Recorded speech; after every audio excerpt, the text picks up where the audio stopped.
And I'm quite certain that lever in the back opens up the Rancor pens.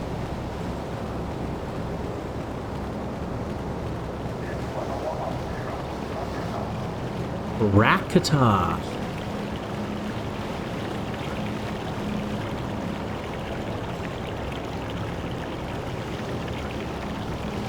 Interesting.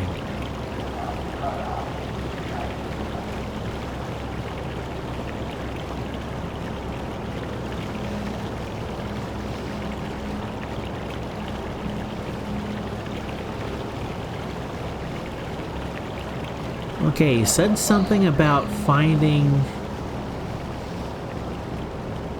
Or, no, he said something about I could look around, like, parts and stores that they've collected.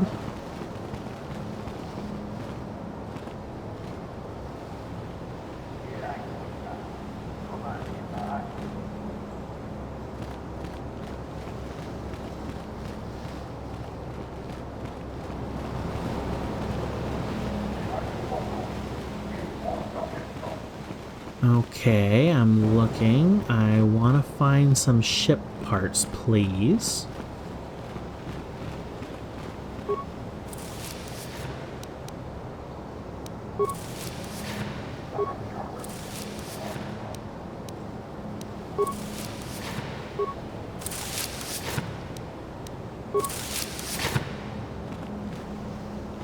Okay, nothing here.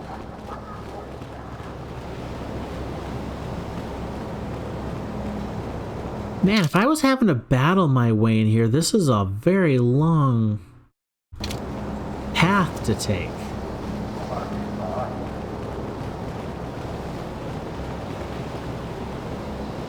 Settlement exit.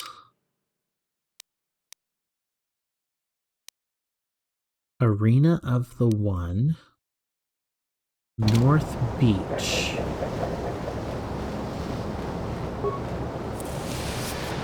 Okay, I'm looking for ship parts.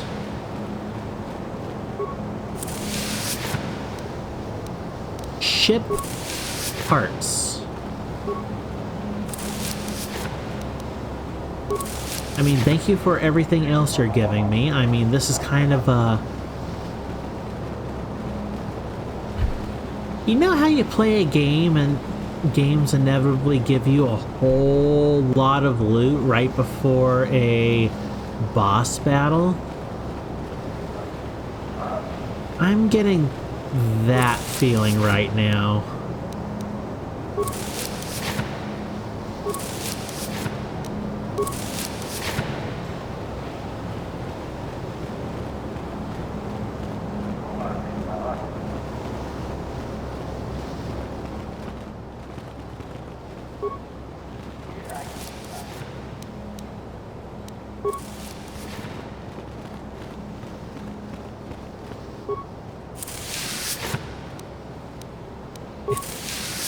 I wonder if the ship parts are outside.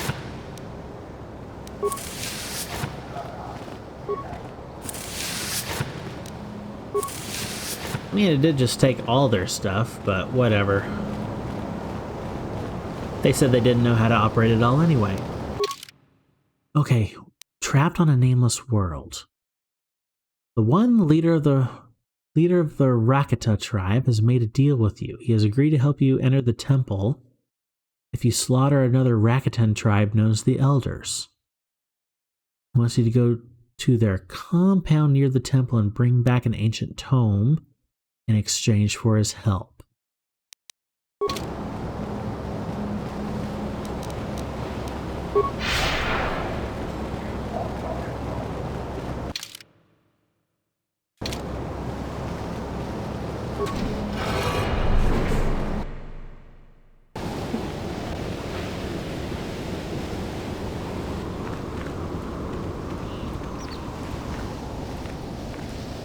It's something seeing Rancors just walking around and tame, let's say.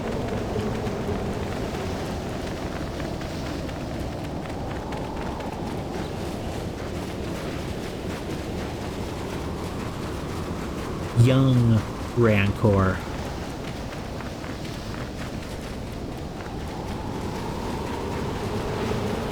Yep, nothing over here, just beach.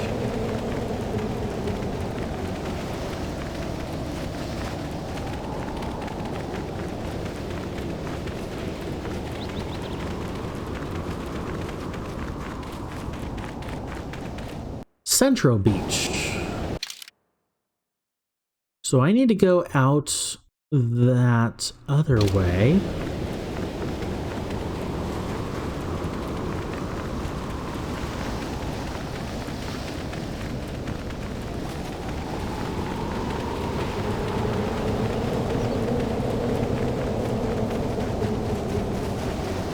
Temple exterior.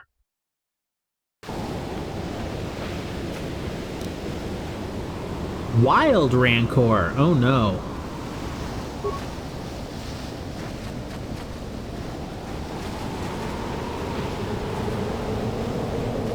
Dunga dunga dunga dunga. Time to rumble. Oh, they're immune. They're immune to.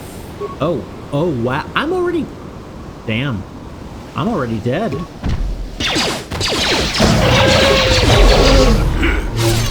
How'd you like that? Stasis field? Jolie, you are not a guy to go toe-to-toe with the Rancor. Down you! Oh, it's saved. Oh no, this is not good. Not good at all. Heal, please, before you get downed. Hearth? Power blast this thing, please. What?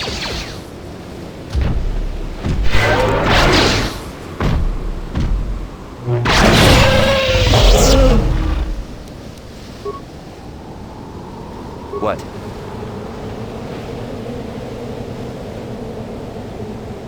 That hurts.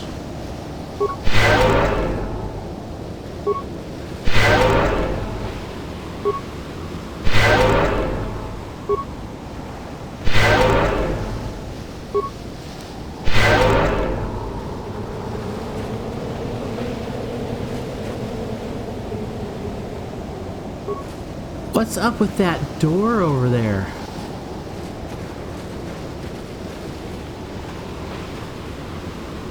That's probably not supposed to happen. Okay,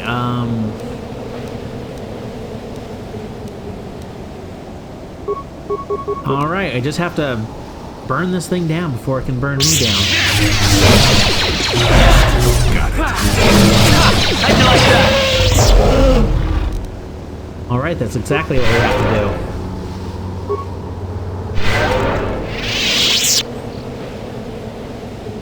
Oh, what are all the Rancors doing here?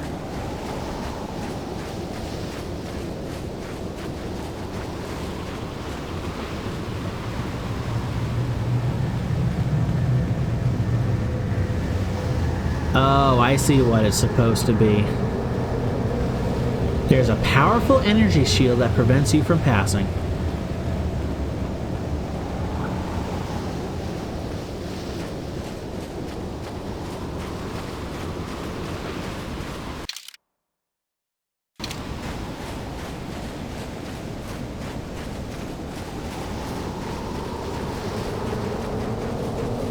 Okay, what's this? South Beach. Okay.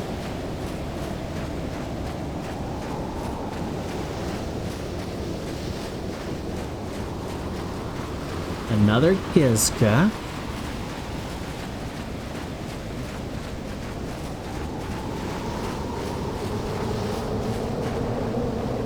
Oh.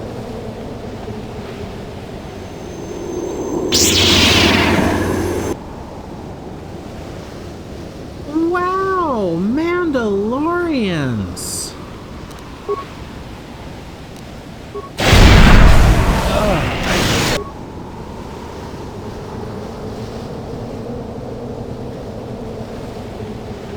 Dang, I didn't expect this.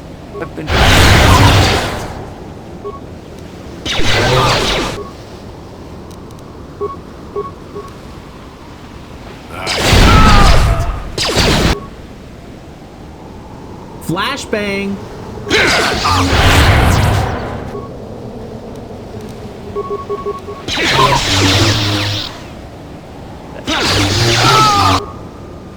Okay, there's one. Let's go get this guy next. Get it. Time to rumble. Let's go get this guy next.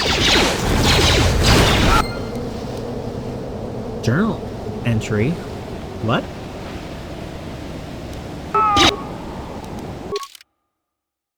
Invisible Mandalorians. You were ambushed by some Mandalorians. They thought they could defeat you, but you proved them wrong.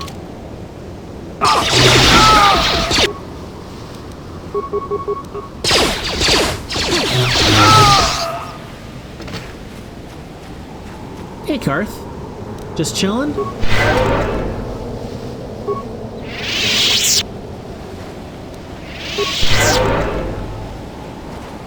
Wow, those guys came out of nowhere. Mandalorian head, Mandalorian assault armor. Kind of some fun looking stuff. Mandalorian power shield.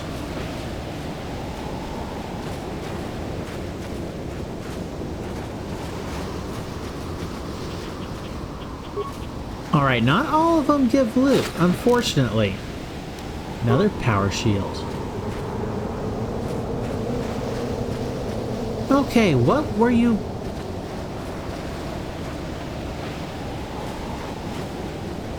Okay, they weren't actually guarding anything, they just popped up.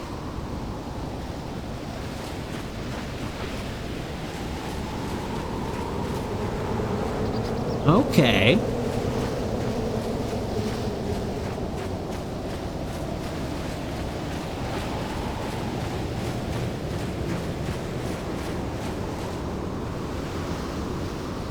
Wild Rancor.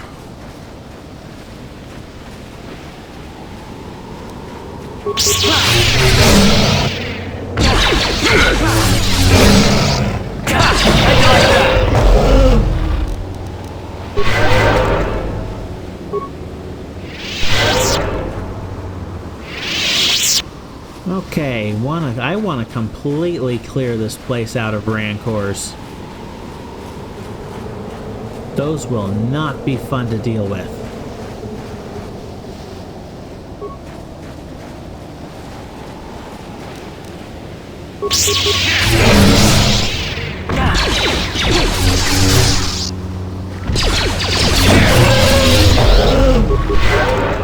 Oh, Jolie. No.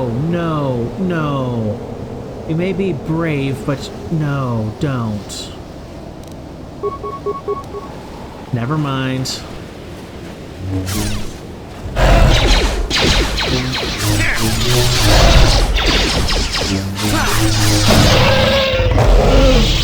You lucky old guy.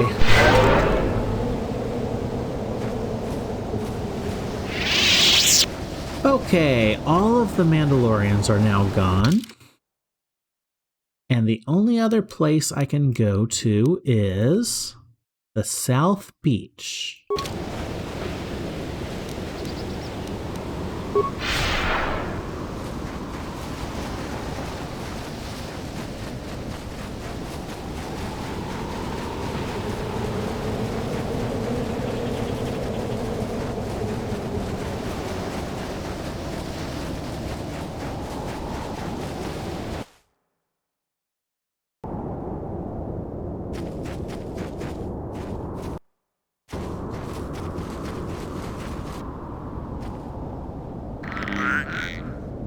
Kiska.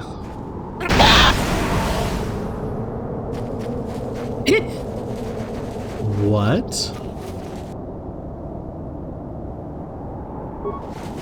Plasma vent.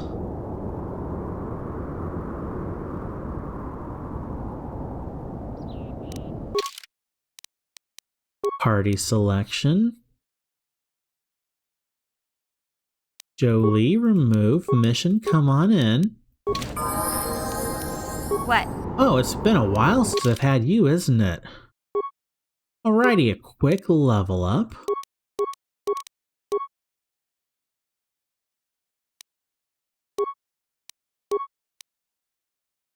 A feat, huh? Sneak attack 9. Dang, girl, you getting good.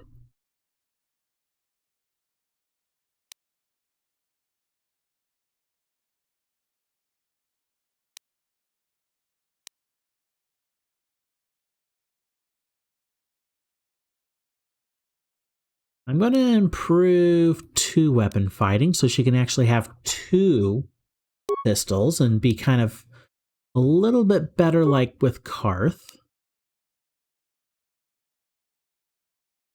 Nice. But I want you to pick this stuff up.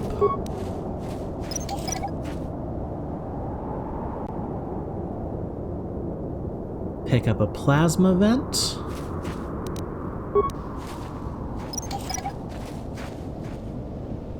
Stay where you are, Karth.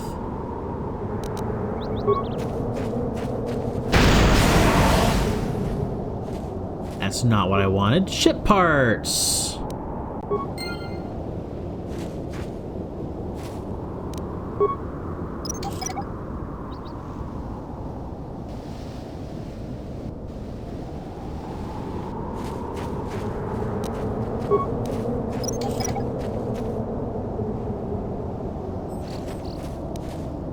Yes?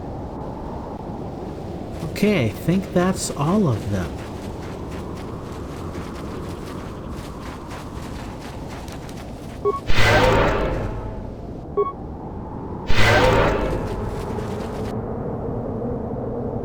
Another Rancor!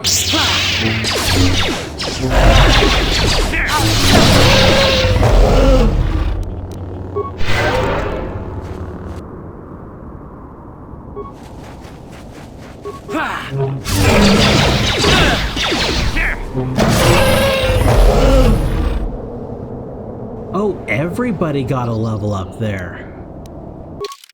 Wow. Okay, I think this is my... I heard that level 20 was the highest level. Max level.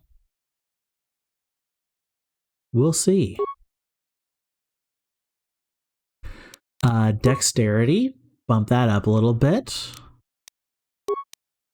Skills. Bump the persuade. Feats. Master Force Focus and Master Force Sense. Nice.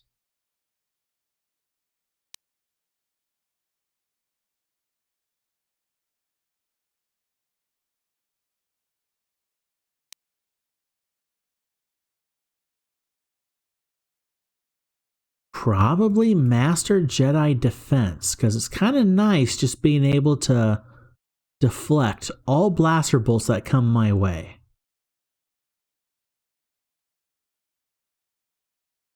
Yep, I'm good with that. Powers.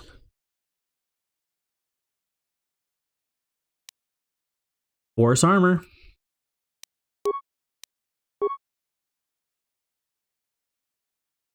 Cool. And that looks like level 20 is the highest. Alrighty, so all my characters have companions have a few more level ups before they're done. But looks like I hit max level. Master conditioning for Karth. He's looking really good. And mission.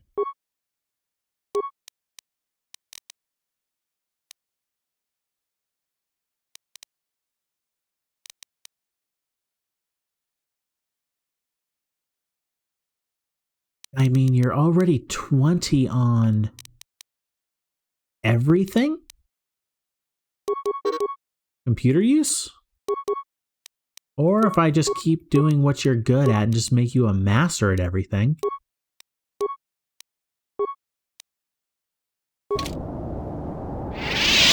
Yes? Alrighty. What do we have in here?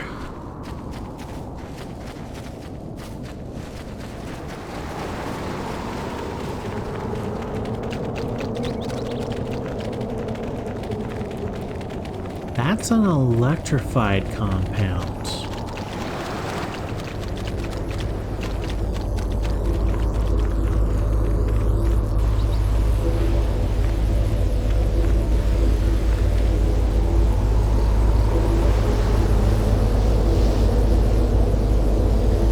Well, this is electrifying.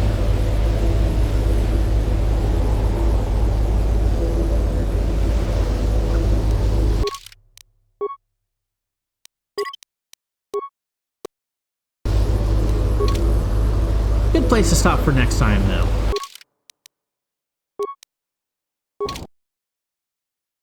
Hey everyone, and welcome to the Real Talk segment. So, tonight's topic is going to be life is a battle of fear versus faith.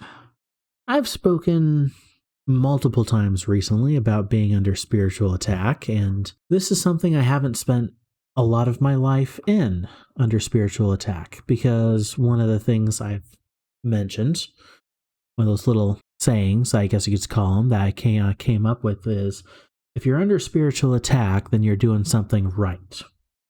For most of my life, up until this point, I have sadly let fear take precedence in that battle of fear versus faith. Definitely something I'm not proud of, and definitely have regrets because of it. There have been multiple times in my life that I can think of where I rather distinctly felt God telling me to either specifically do something, talk to somebody, witness to somebody, speak up, you name it. One of those things where you can think very, very distinctly, God told me to do XYZ, whatever it was, and then I chickened out because of fear. The Bible talks quite a bit about fear. I think that's a rather significant thing because of how much fear is used as a rather massive weapon against us doing what we're supposed to do for God. The enemy likes using fear. Probably one of his strongest tools he has in his arsenal against us is fear. It is one of those things out there where the Bible says 365 times, do not fear. This is something I've actually personally researched and looked up for actually a rather interesting reason. I had ideas to make a year-long devotional, a devotional a day book based upon kind of that thing. A Year of Fear is what I was going to call it. That was a working title, by the way. Anyway, I did research into it, and the Bible actually doesn't say 365 times. It's like 163 times, I think is what it says for do not fear. But still, for a rather specific phrase, the Bible says do not fear. And usually when we're called to not fear, linked to that is trusting God. And I looked up a few quick verses that I can say, starting off with Isaiah 41:10. I think this is a fairly well-known one for this in particular. It's, fear not, for I am with you. Be not dismayed, for I am your God. I will strengthen you. I will help you. I will uphold you with my righteous right hand. Another really good verse when it comes to fear is 2 Timothy 1:7. For God gave us a spirit not of fear, but of power and love and self-control. Then there's also Psalm 56, 3 and 4. When I am afraid, I put my trust in you. In God, whose word I praise. In God I trust. I shall not be afraid. Then there's also Philippians 4:6.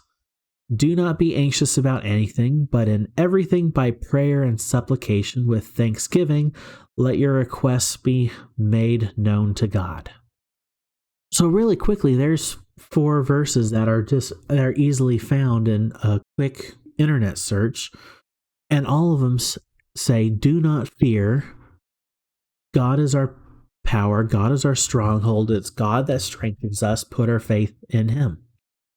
The reason this is so important, especially for those of us trying to do good and fight the good fight in this crazy, evil, fallen, messed up world, is that fear is a tool that is used so liberally, and it's so prevalent. And some people are very, very courageous. They have no fear at all. And then other people have lots of fear. They get paralyzed by it.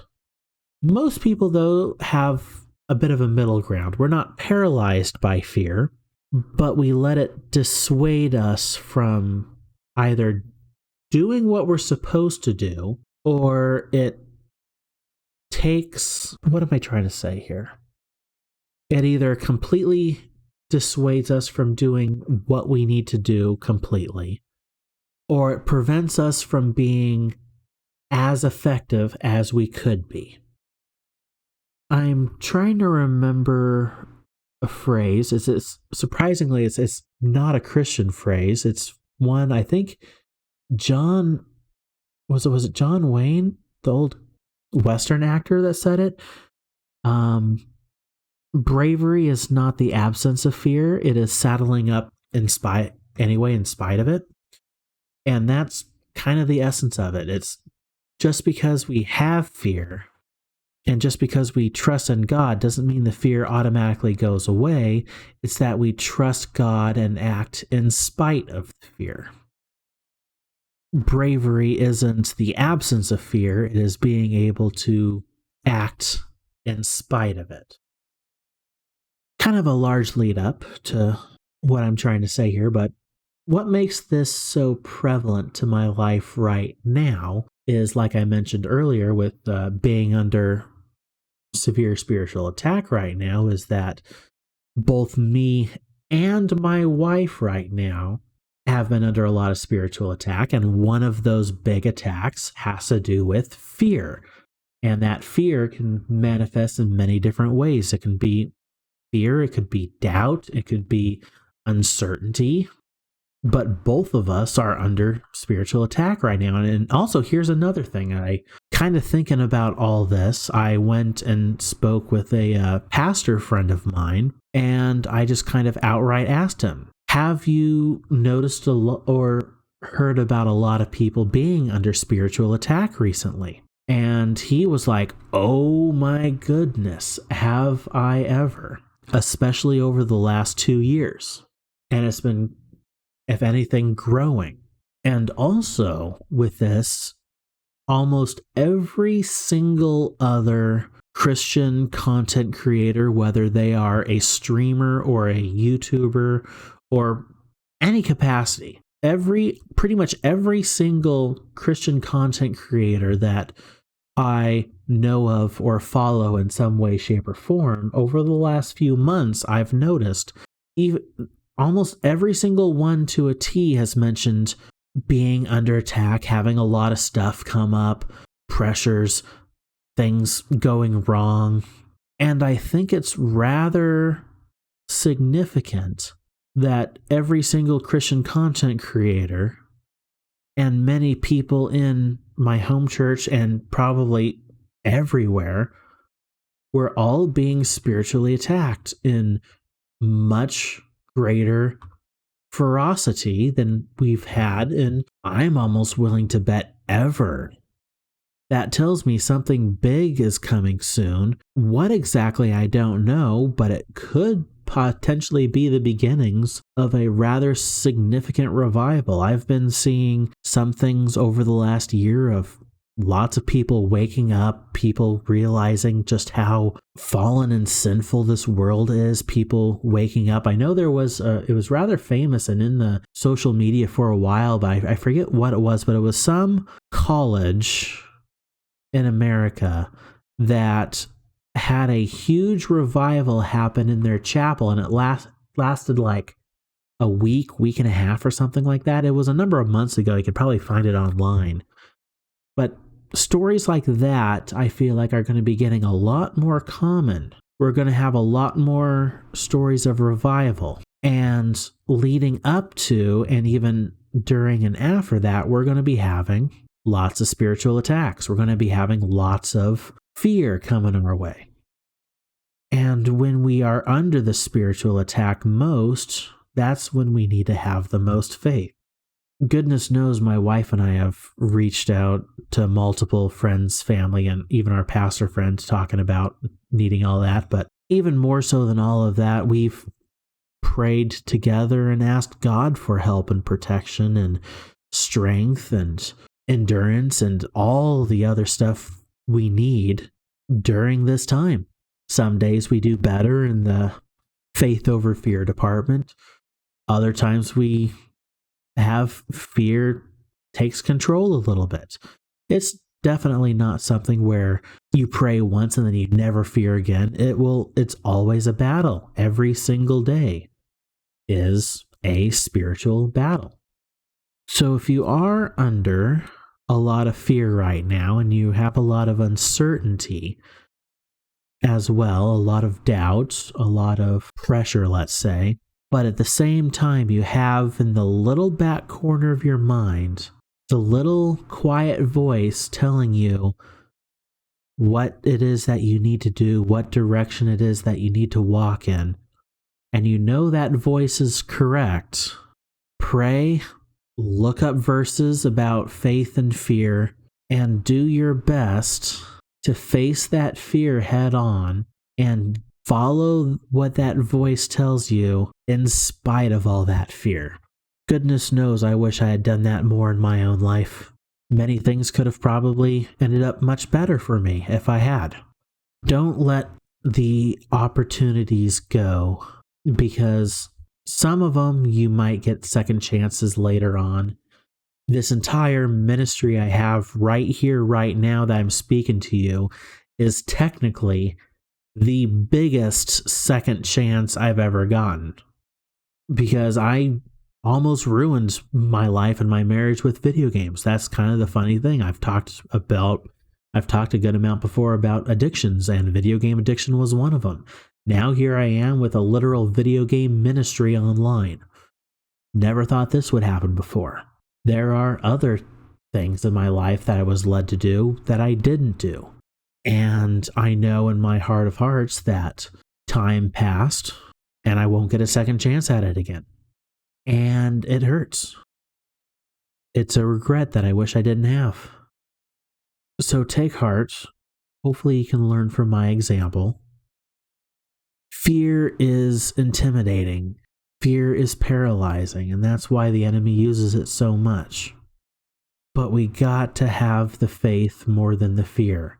We have to do what that little voice in our head says, and we have to do what it says more than anything else. Because the good that comes out of it is so much better than anything that the fear could be. So I hope these words give you some inspiration and help you face that fear head on. That's all I got for tonight. I'll see everyone next time. See you then.